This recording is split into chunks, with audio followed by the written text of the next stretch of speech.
A reading from the Holy Gospel according to Mark, chapter 4, verses 26 to 34. The passage is taken from the Message version of the Bible. Then Jesus said, God's kingdom is like a seed thrown on a field by a man who then goes to bed and forgets about it. The seed sprouts and grows. He has no idea how it happens. The earth does it all without his help. First, a green stem of grass, then a bud, then the ripened grain. When the grain is fully formed, he reaps. Harvest time. How can we picture God's kingdom? What kind of story can we use? It's like an acorn. When it lands on the ground, it is quite small as seeds go. Yet once it is planted, it grows into a huge oak tree with thick branches. Eagles nest in it. With many stories like these, he presented his message to them, fitting the stories to their experience and maturity. He was never without a story when he spoke. When he was alone with his disciples, he went over everything, sorting out the tangles, untying the knots. The Gospel of the Lord. Called to share the mission of Christ. Yesterday, the church celebrated the conversion of St. Paul, the apostle to the Gentiles.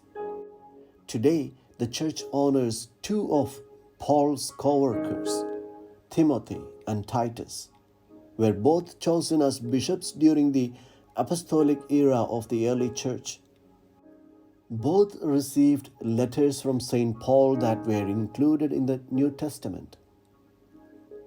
Jesus appointed 72 disciples and sent them out ahead of him to all the towns and places he himself was to visit. According to Pope Francis, a Christian who does not move out to proclaim the gospel has an identity of not well.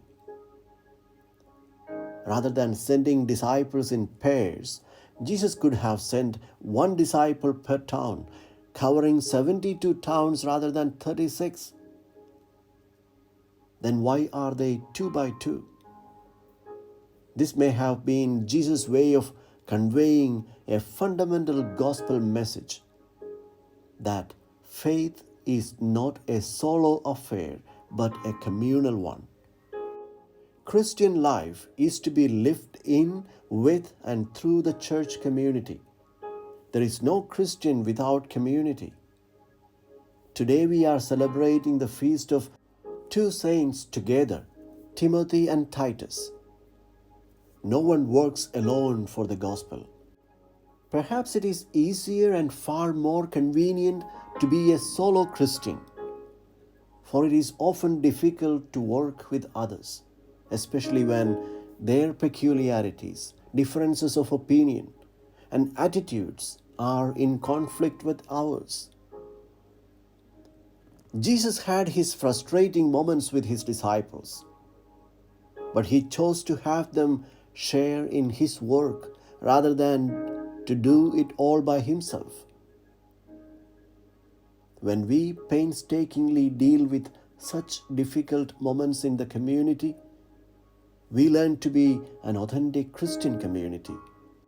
As the church celebrates the feast of Saints Timothy and Titus, the Word of God extends to us the invitation to join the mission of the church.